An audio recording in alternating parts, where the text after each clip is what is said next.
The Kolar times Kannada ನ್ಯೂಸ್ಗೆ ಸ್ವಾಗತ. ನೇಪಾಳದಲ್ಲಿ ಭೀಕರ ಪ್ರವಾಹ, 1,000 ಮಂದಿ ನಾಪತ್ತೆ ಭೀತಿ. ಹಿಮಾಲಯ ಪರ್ವತ ಶ್ರೇಣಿಯಲ್ಲಿರುವ ನೇಪಾಳದ ರಸುವಾ ಜಿಲ್ಲೆಯಲ್ಲಿ ಇಂದು ಬೆಳಗ್ಗೆ 9 ಗಂಟೆ ಸುಮಾರಿಗೆ ಭೀಕರ ಪ್ರವಾಹ ಸಂಭವಿಸಿದೆ. ಟಿಬೆಟ್ ಗಡಿಯ ಸಮೀಪದ ಗ್ರಾಮಗಳು ಕೊಚ್ಚಿ ಹೋಗಿದ್ದು, ಸುಮಾರು 1,000 ಮಂದಿ ಪ್ರವಾಹದಲ್ಲಿ ಕೊಚ್ಚಿ ಹೋಗಿರುವ ಶಂಕೆ ವ್ಯಕ್ತವಾಗಿದೆ. ಸಯಾಪು ಬೆಸಿ ಮತ್ತು ತಿಮುರೆ ಪರ್ವತ ಪ್ರದೇಶಗಳು ತೀವ್ರವಾಗಿ ಹಾನಿಗೊಳಗಾಗಿವೆ. ಅಧಿಕಾರಿಗಳು ಜನರನ್ನು ಸುರಕ್ಷಿತ ಸ್ಥಳಗಳಿಗೆ ತೆರಳುವಂತೆ ಎಚ್ಚರಿಕೆ ನೀಡಿದ್ದು, ಬೋಟೆ ಕೋಶಿ ನದಿಯ ಉದ್ದಕ್ಕೂ ವಾಸಿಸುವ ನಿವಾಸಿಗಳಿಗೆ ಹೆಚ್ಚಿನ ನಿಗಾ ವಹಿಸಲು ಸಲಹೆ ನೀಡಿದ್ದಾರೆ. ರಕ್ಷಣಾ ತಂಡಗಳು ಸ್ಥಳಕ್ಕೆ ಧಾವಿಸಿ ಕಾರ್ಯಾಚರಣೆ ನಡೆಸುತ್ತಿವೆ. ಆದರೆ ಸಾವು ನೋವುಗಳ ನಿಖರ ಸಂಖ್ಯೆ ಇನ್ನೂ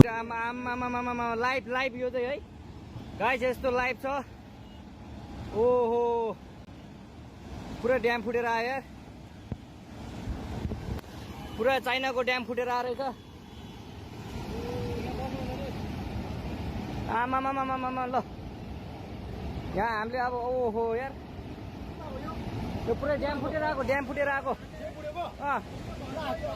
यो घर गयो यो।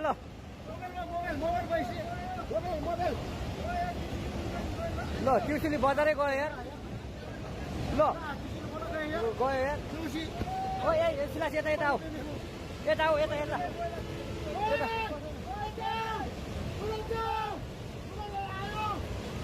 आमा यार बजारै गयो यार। यहाँ नबसौँ ल, अलि टाढा बसौँ टाढा। यो पुरै ल घरहरू जम्मै गयो। ल घरहरू जम्मै गयो। यो पुरै आमामा ड्याम यार।